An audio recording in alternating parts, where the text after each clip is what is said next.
Hi everyone. This week's Parsha is Parshas Vayetzei. So we left off in last week's Parsha.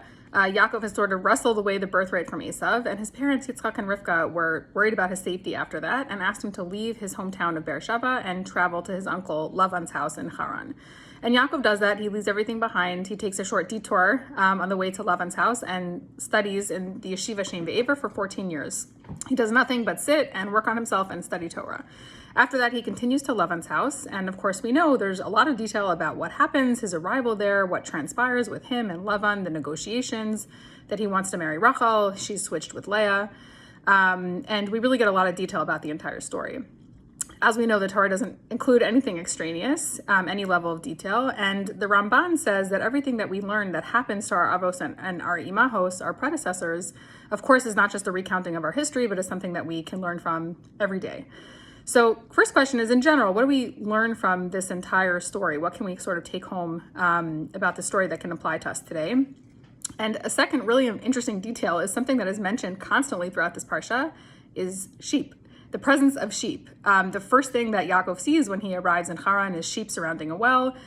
His entire wages from Lavan are in sheep. He amasses a fortune in sheep. There's a lot of talk about what sheep belong to who. Are they Lavan's? Are they Yaakov's? It talks about what color they are and what their markings are. And Yaakov breeds them. And even Rachel's name means sheep, or a ewe in Hebrew. And finally, when Yaakov is getting ready to leave and he knows he's going to be seeing Esav again for the first time, since he took the birthright, he puts together a present for him consisting of sheep. So first question is, in general, what are we meant to learn out from this parsha that's applicable to us today? And the second is this detail of sheep. What does it mean? Also, what can we learn from that? So we know that there's, of course, this duality, right, in Judaism of the body and the soul, right? Good and bad, spiritual and physical. We have a soul, it's ensconced in a physical body. We are on this physical world, and our challenge all the time is to sort of deal with that duality, right? In Judaism, we don't just leave behind, we don't live an ascetic life and just leave behind the physicality and only focus on spirituality, but we're really entreated by Hashem to use what's here in this world and to create spirituality out of that and to really hold both of these sort of paradoxical things. In Bereshis, Hashem tells Adam, he commands him, you shall surely eat from the Garden of Eden, except for the Eitz Hadas, like we know. So it's not just something that it's available to us if we want it, and definitely not something that we are supposed to leave behind, but we have to actively balance the spiritual and the physical all the time. So we learn that Yaakov's descent to Lavan's home, specifically from the space of Shem Ve'ever, where he's just sitting and learning, he's in this spiritually idyllic space, down to this like depraved lifestyle with his uncle who is so deceptive. This is akin to our soul's descent into this earth. It leaves a very spiritual, kind of not a dynamic space, but a very spiritual, idyllic space, and it comes down into this world where it's challenged with all these things. This world is deceptive, the same way that Lavan was. It obscures anything that is truth or Torah and really showcases everything that is material. The same way that Lavan was trying to, trick Yaakov into having the wrong daughter and tricking him out of his wages and asking him to work for more years. And that was Yaakov's challenge, right? He sent a message to Esav in the beginning of next week's parsha, letting him know where he'd been all this time, saying, I've been at Lavan's home. And Rashi says that he wasn't just alerting Esav to where he's been. What he was really saying was, I've been in Lavan's home this entire time, and yet I stuck to Torah and mitzvos. I did not deviate at all from my lifestyle. I didn't descend really and truly into Lavan's lifestyle. I was physically present in a certain place, but I maintained my spiritual standards. And that's what we're here to do. We're on this earth. We're not supposed to leave behind and to ignore the material things that are available to us here, but rather to use them for the correct purposes, to balance the spiritual and the physical.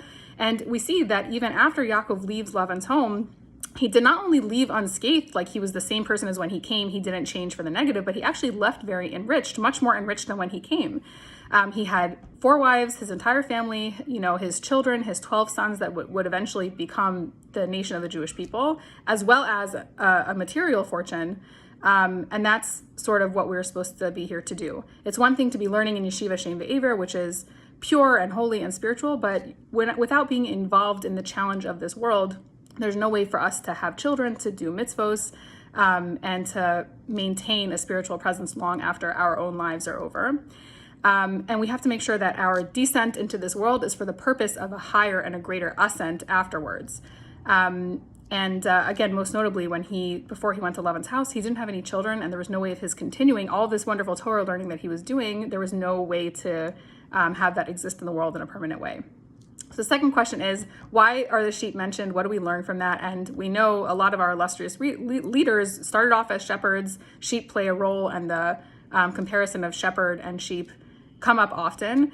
And our relationship with God is compared to many things. We're compared to a bride and a groom, a brother and a sister, a father and a son, even a vineyard and its guardian. And why now are we learning about the sheep and the shepherd relationship? So sheep are obedient and subservient to a shepherd by nature, right? It's not something they have to think about.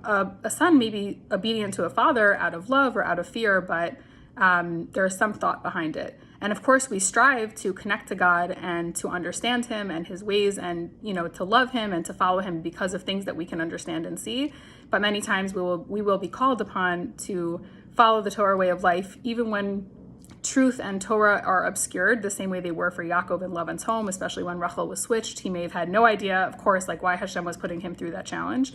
And it's at times like that we really have to call on the nature of our relationship to God, which is that we are his people, and there are going to be times that we don't want to limit our commitment to him just based on our own intellect, because that is very limited indeed, and make sure to maintain that relationship and to invest in it, even at times when it's difficult and this world obscures what our real challenge and goals are. Good Shabbos.